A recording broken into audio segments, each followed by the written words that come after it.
Hey, good morning, good afternoon, good evening, and welcome to Sports. We have with us a top heavyweight contender, Michael, the bounty hunter. Michael, how are we doing? I'm way up is everything, so I can't complain. You know what? It's been a while, champ, but it's good to hear from you. Yeah, likewise, man. It's great to be back on the show. So let's talk before we go on to obviously your career and what's been going on. Of course, you know Bashir, or Uncle James Bashir. He spoke highly of you long before we actually got to know who you were about, because he was obviously working with Alexander Usyk and he did spend some time with you. Your thoughts on what's recently happened with Uncle Bashir? Now he's hospitalized, come out of hospital, and now he's back on his feet. Only just your thoughts. I'm glad that he's doing. He's back and doing better than he was. It's such a tragic thing to happen. The boxing community is a very small community, so anytime there's something that tragic happens like that, word gets around easy, and the community definitely feels it. So, I've been very close to Bashir for a long time. He used to look out for me in the Clisco camp all the time. He was kind of like my coach and trainer up there, looking out for me because I didn't have my own coach and trainer at those camps. So anytime I went up there, he always looked out for me. So, Bashir to me is a good, great guy, man. Yeah, it is. So we wish him a speedy recovery. For those people who don't know who you are, Michael, just give them a very quick overview as to who you are. Well, um, I represented the United States for 2008 Olympics and also the 2012 Olympics.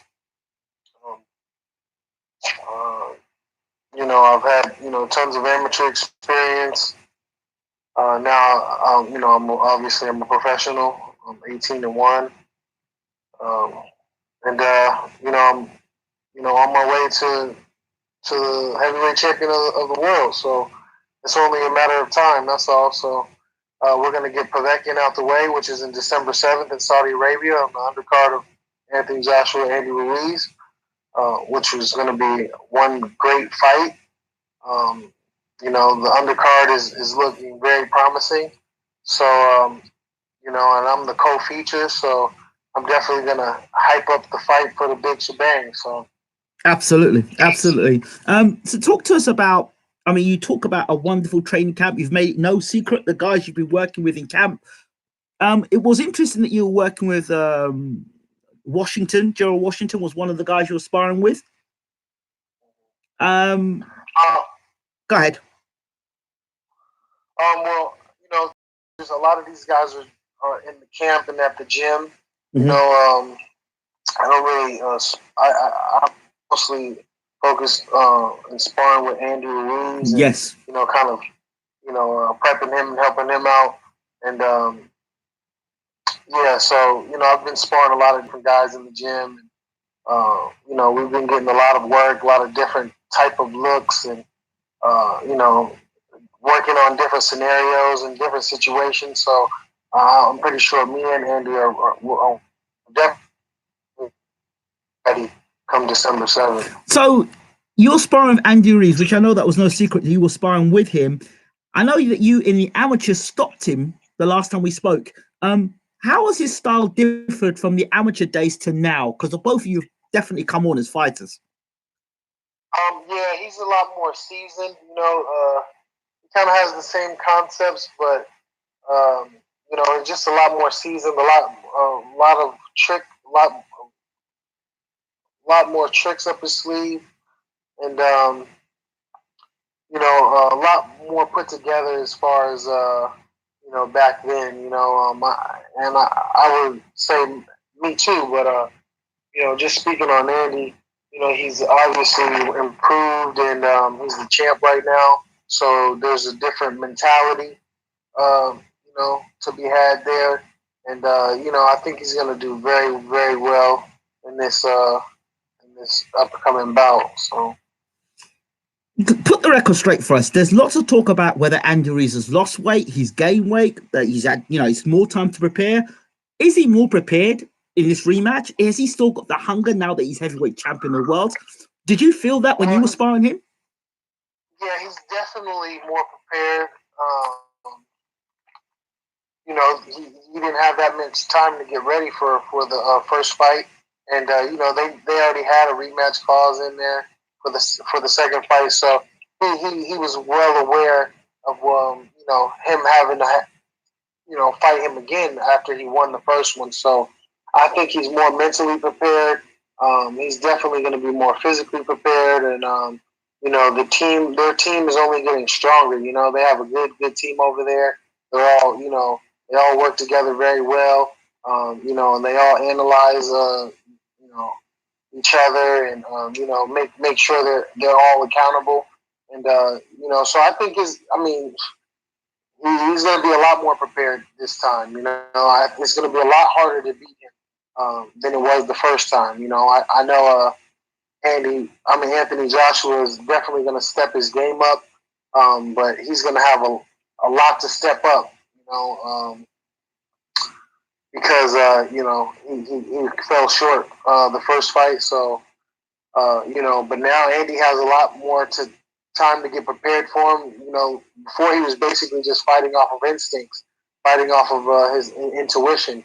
But now he has his logic and his team and a thousand different eyes that they've been watching. They watched the first fight, and pretty sure they've watched other fights. Of Anthony's, and see his tendencies and stuff like that. So I think it's going to be a lot harder to beat this man this time. A lot of people believe or have a thought process that because Ruiz has become champion and he's got all this money now, that we could look at a Buster Douglas situation. How far removed is Andy Ruiz from a Buster Douglas situation compared to him being a champion that would defend the belts? Well, he's no Buster Douglas. This is not like no Mike Tyson, Buster Douglas fluke. He didn't win by accident. He knocked the guy down 4 or 5 times. You know what I'm saying? So Buster Douglas he knocked Tyson down one time, and that was all he needed. He hurted him, and Tyson couldn't get back up. So this is not that type of situation. Andy has tons of experience in the amateurs, tons of experience of fighting and sparring different pros. So this is definitely, I don't know what people would be thinking about, and even comparing that fight. That this is not that type of situation. He comes from a different type of background. As far as being Mexican and just having a different fighting spirit. So.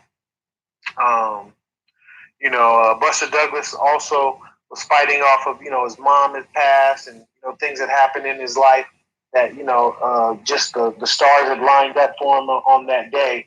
And, this is not that type of situation.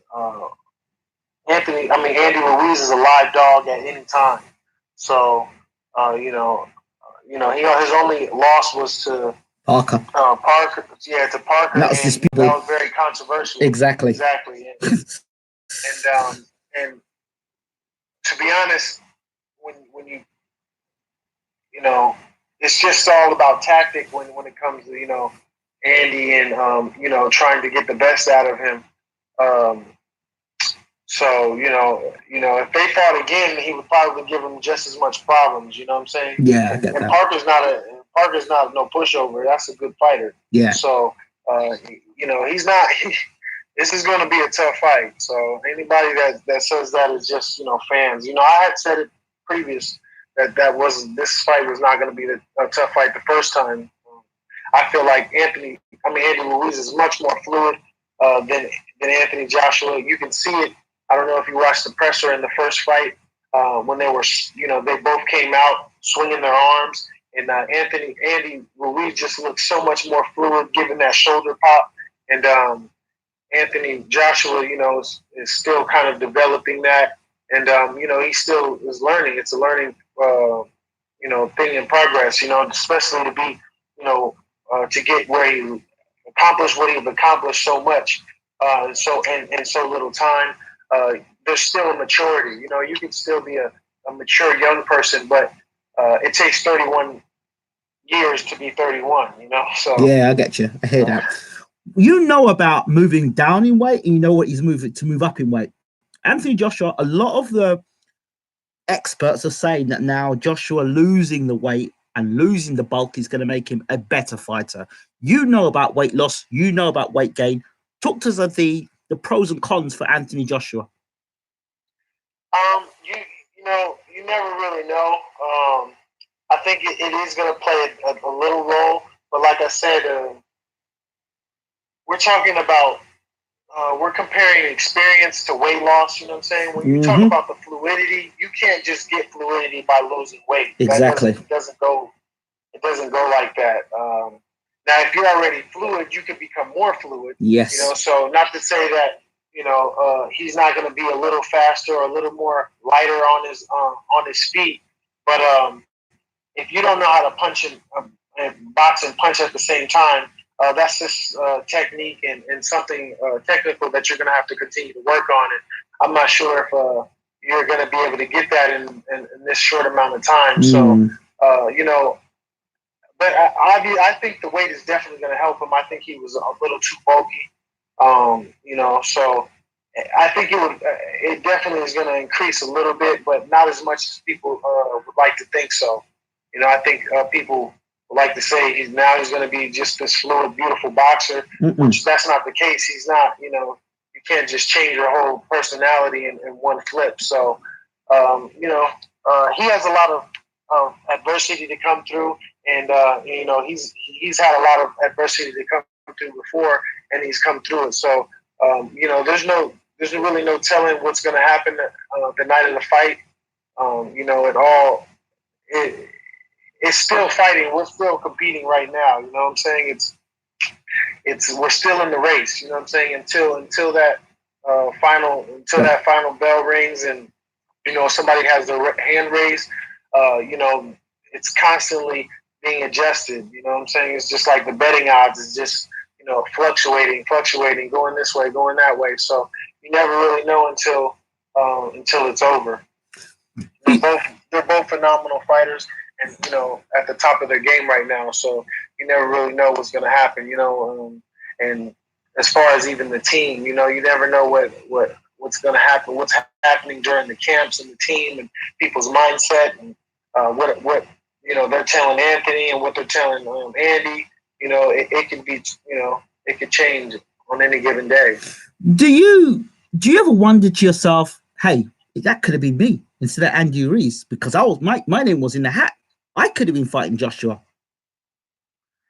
Yeah, absolutely. I was in the runnings, but even when I was in the runnings, I kind of knew that I've always had to take a long road. The hard struggle road. That's how I feel. I've never really had anything come too easy for me, so it didn't really surprise me that I didn't get that fight.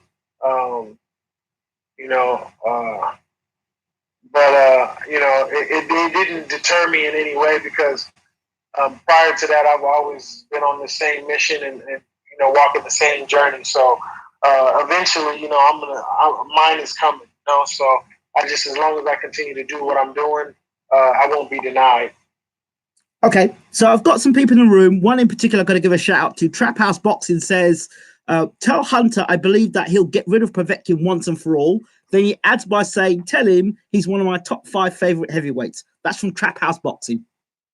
Awesome. Thank you, Trap House Boxing. I hope to please you on December 7th. I definitely feel like I'm going to get him out of there exactly. And I'm going to put him out into full retirement. I'm definitely going to be putting on a show. I have, he doesn't have many faults on his record. His 2 losses are to, great fighters. I'm saying gold medalists. So these are feats and things that I have to think of and come over because I'm not a gold medalist. I'm not a champion at this moment. But when I finish him, I want to finish him in better fashion than the two champions did, and to show them that I am the real champ. So let's talk about it. Since the Bacoli fight, and I've heard some rumblings that they said that they weren't prepared for the fight as well as they should have been, and a rematch would be different. And I know you said you'd whoop his ass the same way as you did the first time round, but even quicker. I mean, you said that to me the last time. But since then, you fought Kuzmin and Ustinov, two big heavyweights.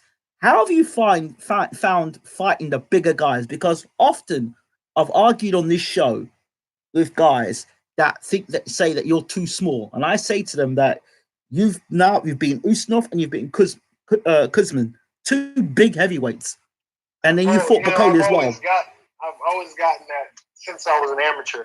But both of my amateur and professional, I started off as a heavyweight, and I'm more suited for the heavyweights.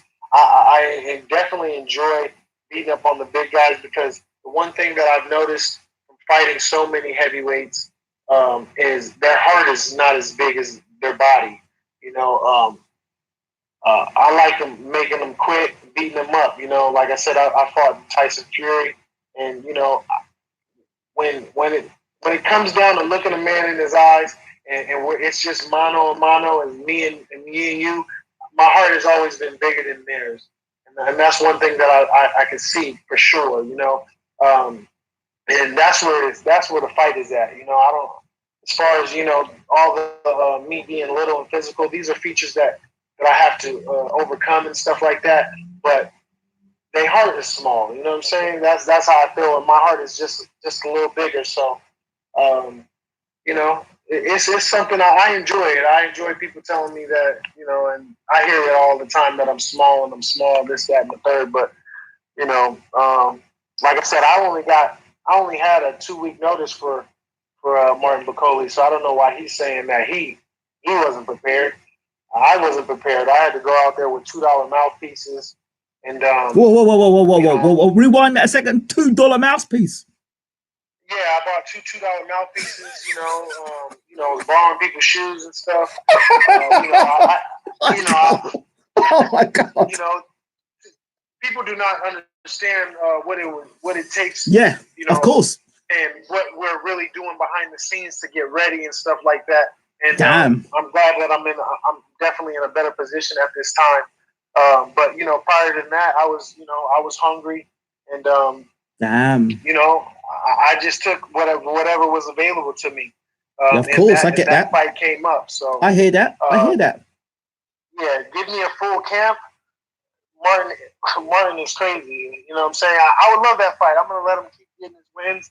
And, when he's ready, and when they're ready to really call me out, let's make that happen. Well, the excuse is we'll see. They weren't mentally ready for the fight the first time around. That's the excuse. Well, that's what they're saying. Well, I mean, that's what I'm saying too. They weren't mentally ready, and they won't be mentally ready again. You know what I'm saying? They're always going to be mentally ready before the fight. It's until they get punched in the face and they see that I'm not moving. I'm not going to break. So something's going to break, and it ain't going to be me. So that's when they realize that they're not mentally ready, and it's gonna play out the same way, even worse. I guarantee it. Oh dear. Okay, so we'll move on from Martin Bacoli. Talk to me a bit more. I want to know about the science of you fighting big guys, because often we see guys like Holyfield and guys who are smaller move up in weight and fight big guys. How do you deal with the science of a guy who's physically bigger than you when they're in the clinches and they're holding you up and they're pushing on you and leaning on you? What do you do to deal and compensate for that weight? You got to be like water, when they push, you kind of got to be non-resistant and let them push, you kind of just have to mold yourself towards the fight, and what your attributes are and what their attributes are. You just do your best or what you can do. Sometimes it's a very difficult situation when these guys are leaning on you and hanging on you and stuff like that, and using their advantages, which is that's what they're supposed to do. But I just find it that I'm more suitable, and I enjoy fighting the big guys because they overlook me. They always think that they're just gonna walk through me, and when that time comes, they see that I'm not shaking, and I haven't blinked yet. So I think that's what another thing that is advantage for me when it comes to me fighting a big guy. They always look at me as a little guy. So until they get in the ring, and then that time comes, when it's time to face reality. It's a different matter altogether, not so big. Okay, so let's talk about the Povetkin fight. Now, so this time, in this fight, you're the big guy in this fight, right? Yeah, I would say, we're about the same size. He probably outweighed me by just a little bit, but... You're the taller guy, right? Yeah, I would say I would be the longer, taller boxer. What does that feel like? For a change, what does that feel like? Oh, that's really good. I actually like that as well, to be able to look at a man in his eyes and, not have to punch up. It's always a challenge to punch up. So to actually be able to, have to just be able to punch straight and, from my shoulders, it's going to be I feel like it's going to be, that's a very good thing for me. Before a fight, people hype a fighter up and say, he's a dangerous opponent. He's dangerous. He can punch. He's gold medalist and all this stuff before the fight. Do you think you're going to get the credit you deserve after the fight if you school Povetkin the way you say you're going to school him? No, absolutely not. Because they're going to see how easy and how much I'm going to be able to touch him. And they're going to they're always going to discredit. This is just what boxing has become. So I'm ready for it, though. I don't take no heat for it. But I don't think I will definitely get the credit that I'm deserved. I still gonna have to fight my way through it, and I'm totally aware of that. So we'll just be pushing on to the next one. What are your thoughts on this? Every boxer has to be like Gatti and Ward, and if they can't fight like Gatti and Ward every fight, then they're not entertaining. What are your thoughts on that? Yeah, well, these are people who probably haven't really gotten the ring or haven't fought, haven't really taken any punches, and some of these guys like me, Andy, Anthony, we've had hundreds of amateur fights, and a decent amount of professional fights. I mean, just think about how many sparring sessions that is. Think about how many punches that's been thrown at my head. You know what I'm saying? Yeah. So, the art of boxing to me is to get out with your head on tap. You know what I'm saying? Yeah. And to be okay. We're all human. We're not. We're not just some savage monsters here. You know what I'm saying? After the fight, we go back to family and friends, and we want to live a normal life. So, I just think that is people that are ignorant and really don't understand, boxing and the business and the industry. Absolutely. And this next step, we talk about fighters that are being defensively responsible. That equals running to some people. Your thoughts on that as well while we're here? Yeah, it's a thin line, I guess you could say. But Floyd Mayweather, I think, has changed the game, improved it.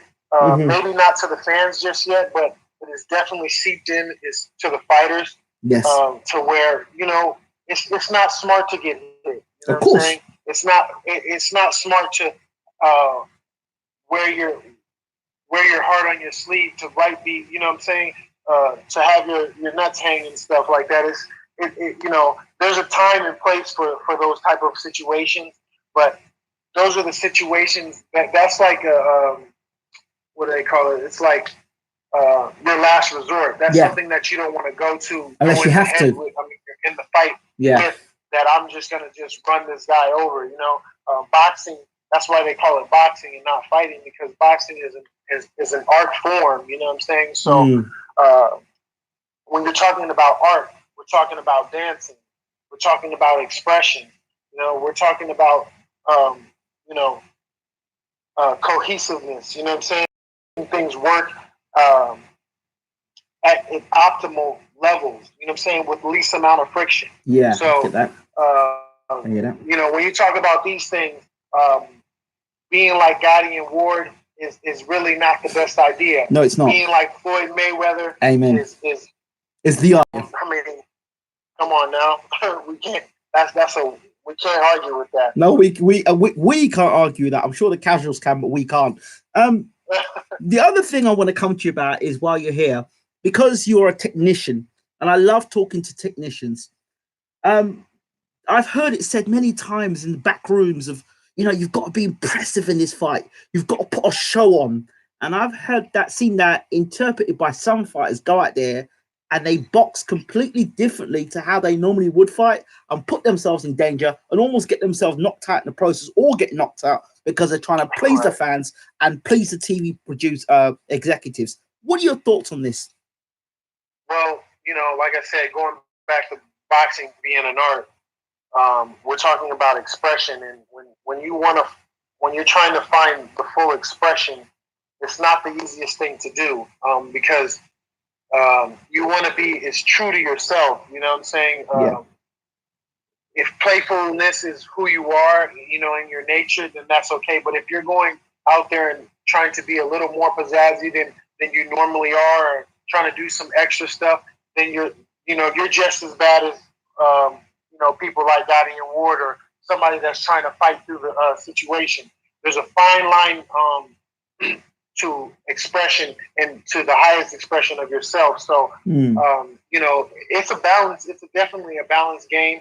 And, that's why we practice and practice every day, you know what I'm saying, to be right on that fine line. Do what is only needed, and nothing more and nothing less, you know what I'm saying? So that's what I would say about that. The reason why I ask you is because there are so many people that are online talking, but to actually talk to the fighter and ask them their heart and soul, how they feel about their craft and why they do what they do and how they go about it. It enlightens a lot more people, rather than listen to commentators and people who haven't boxed before, or people who have got agendas. It's always great to listen to the fighter and hear where they are. It's their office, how they go about it. So it's a pleasure talking to you about these things, Michael, and thank you so much for that information. I want to talk to you more about, we've got the Povetkin fight, and you're very confident about the Povetkin fight, but I want to talk a little further on from that. Should you do what you want to do, where do you see yourself? Do you see yourself facing the winner of Wilder and Ortiz? And I'd like to have your thoughts on that, or Ruiz and Joshua. It's really hard to say. Boxing is such a business, but if I have my choice, I want to go where all the belts are. So whoever got most of the belts, that's who I want to fight. You know what I'm saying? So wait, hold on. Let me stop you there. So was there any discussion while you and Andy Ruiz were sparring that, hey, bro, you could get it as well, Was there any conversation like that while you were sparring, or did any eyes cross like that, or because you're kind of close. No, discussions. We're everybody's kind of focused. Like I said, we're trying to create the best expression of ourselves. So we haven't really talked too much about that. But surely, kind of stay right in line with training and staying focused and getting this W. It's got to be in the back of your mind, though. You're sparring a guy that is the heavyweight champion of the world, and you can be one fight away from fighting him. Is that not in your mind when you're sparring him? Not in sparring, but when maybe when I come home and stuff like that, it's something to think about. But I've kind of already, like I said, I've never really had an easy route. Yeah. I've always had to have the hard routes. You know what I'm saying? I've always had to have the toughest times when it comes to the boxing business and Yeah. fighting fighting the toughest. So some of those when it comes to those type of situations, those things I don't really ponder on. You know what I'm saying? I don't go too far in the future or go too far too behind me. I just try to stay right level, where I'm balanced. at. And I got whenever the time comes, I'm definitely going to be ready for it. Now, you talked about Mayweather. You talked about Mayweather, how he's changed the game. One of the things he has come up with was A side and B side, rightly or wrongly. And I'm sure somewhere in your contract negotiations, the A side, B side conversation, one way or the other, must have come up. Are you the A side or the B side in this fight with Povetkin in your mindset? Like I said, I've had to. I'm coming from the bottom right now. I'm definitely the B side if I had to be a side. Do you resent that A side, B side thing, or do you just say, well, it's business?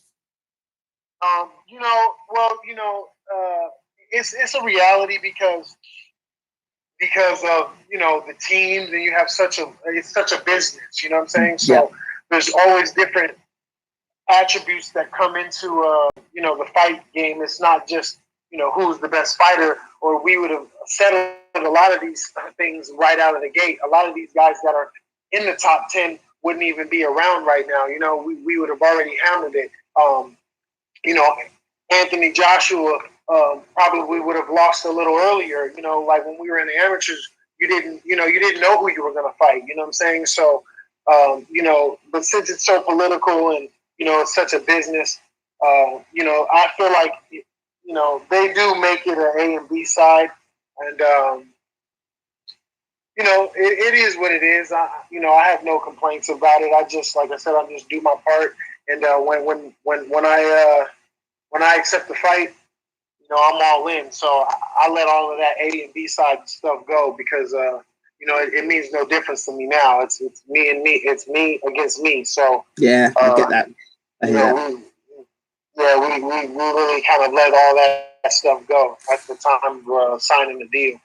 Povetkin, his fight against Hughie Fury, his last fight, how did he look in your opinion? It's very hard to look good against the Furies, period.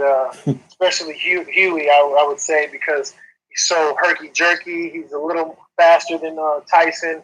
And, as far as moving, he moves a lot more. He's very resilient. He has a great chin and stuff like that. He's a young guy. He's only getting stronger, faster. He's taken on a lot of tough fights. He has a lot of good experience to be so young. So it's not as easy to look good against somebody like that. But I thought Povetkin did what he had to do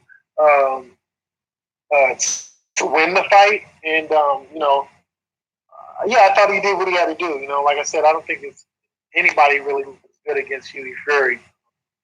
Okay, yeah. All right, that's fair enough in that. Few other questions before you go. Your old mate Alexander Usyk up at heavyweight now. His first fight against Chaz Witherspoon. Did you catch that fight? Yes, I did. Any thoughts? Yeah, I thought they should have picked a better opponent. To be the reigning cruiserweight champion, and the get already be mandatory for a heavyweight title. That means you're in the top 10. You're already in the top 5. You know what I'm saying? So you should definitely be already competing with at least somebody that's top 20 or something. Nobody that's just coming out of retirement that we haven't heard from in a while, and that was just there. You know what I'm saying? I know they offered a few different fights that to him that he didn't want to take, and he was kind of hesitant to take. But like I say, you kind of never know what's kind of going on behind the scenes. It could have been, something else or some other stuff. The reason why they picked that guy, but I just think it wasn't really a good look for Usyk, and I think it wasn't. I don't think it was a really good look for him when it comes to his first professional heavyweight fight. But I still think he's going to do exceptionally well. It seems. With that being said, it seems that they're pushing the WBO title fight with Chisora and Usyk. That's what it seems like to me. Yeah, I kind of see that as well. How do you see that? How do you see that panning out? I think Usyk will just outbox him. I don't see maybe Usyk. I mean, he might stop him over a conditioning type of towards the end, just wearing him down. But I think Usyk is going to have a little rough time, fighting and getting these type of heavyweight fights. I said that before, because of these heavyweights, we like, coming up into a heavyweight, these big guys, they like to lose, getting knocked on their butt, and, having to come through adversity or something like that. It's very hard to, try to get beat by a paintbrush and, you're still standing and, you don't really have too much on your, pain or anything like that, but you lost every round, fighters, heavyweight fighters do not like to lose like that. And I just see him having a hard time even getting the fights, but, he has a strong team and, he is mandatory, so he's definitely going to get something. It just might take a little longer than I think they think. So I'm not exactly sure what's going to happen, but I'm not sure. I think Chisora might not want to take that fight. Like I said, these are guys that usually getting when they lose, they're getting dropped and knocked down, and they like to lose in those type of fashions. You know what I'm saying? It's very controversial when to the heavyweights. I'm saying in their own mind to already try to lose with somebody that boxes so beautifully as he does. So. Yeah. Uncle Bashir once said to me, the fight that he thinks will happen in heavyweight eventually will be you versus Usyk 2. How do you think you can better your performance against Usyk in a rematch at heavyweight? I think it was definitely going to be a different story. Like I said, I wasn't a cruiserweight for too long. People don't know that, but both of I wasn't a cruiserweight as a professional for too long. And that was something that was like I was experimenting with and, kind of testing the waters. I hadn't fought in a year prior to that. People don't know. And, there was definitely some other altercations and some things that happened right before the fight that, I feel like that definitely has been corrected and won't be a problem at heavyweight. So, I'm, like I said, I'm just doing my part. And whenever these fights come up, whenever these opportunities arise, we'll be there to show up. So, I hope that, he continues to, do his thing. And as far as me, likewise, as myself as well. And, we meet down the road. Michael Hunter, WBC franchise champion. How does that sound to you? It sounds all right, but it's not really what I want to hear.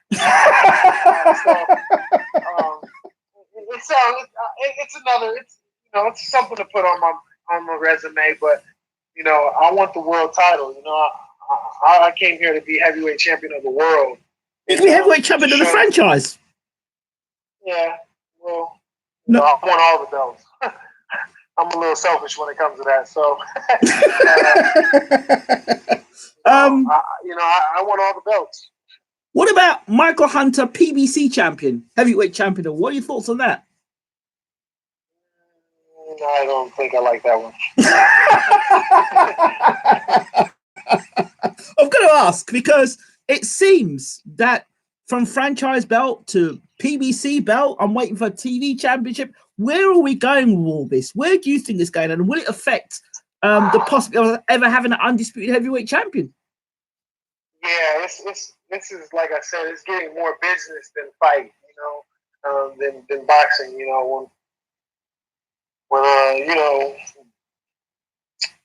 Even in the gym back in the days, not even so much so more. Back then in the gym, if you thought somebody was better, you could challenge them right now. But now everybody's being picky and soft about what's going on and how they should go about it and when they want to fight you and stuff like that. Even in the gyms now. So I think it's just bad. It's not really a good look for boxing as a whole. And it doesn't really. Yeah, it doesn't. It loses excitement when you have too many champions and there's so many winners. You know what I'm saying? And then it's even harder to unify. The more heavyweight belts they bring out, the more franchise champions and all this stuff that they bring out, I think it just makes it more difficult. But Michael, hold on. If you were a franchise champion, you would never lose the belt. Even if you lost the fight, you'd still keep the belt. And guess what? You'd still be considered. You could still go for an undisputed fight as well. Check that out. Look at the benefits of being a franchise champion, and you don't have to face your mandatories. So, I mean, like I said, it's a business. Of course, a business. I don't make the rules, but it's just I don't think it's really that great for boxing. I really think they should stick to whatever they're going to say. They're the ones that made the rules. You know what I'm saying? So why continue to keep changing them? I think they should find, even with all the other sanctions, I think they should find some type of medium, and go with that. Final question. What have you made of the Tyson Fury going to America and now in WWE? What do you think about all of that? I mean, that doesn't surprise me. He's always been, he's always been like that. He's, me and him, I think, have the exact same birthday. We're the exact same age. We both got a bronze in the under 19 World Championships in Morocco, Agadir, Morocco. And he's always been, been entertaining and, been, here and there and jumping everywhere. So it doesn't surprise me. As long as he's happy and, he's not going through any depressions and, is making his family happy and stuff. And, he's getting paid and stuff like that. I don't see anything wrong with it. It's entertainment. It brings views and stuff like that.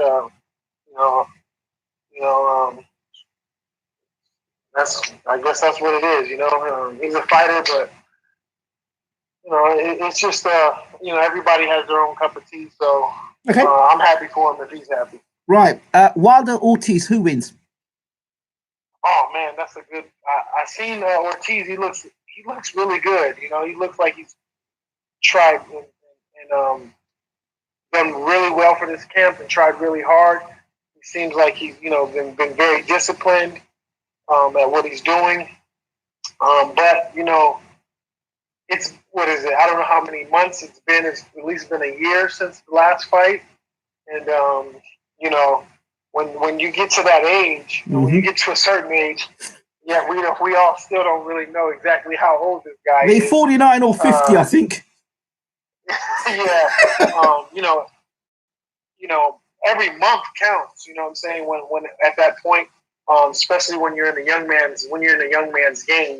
So I think that's going to be the factor there. That is the age is going to catch up with him.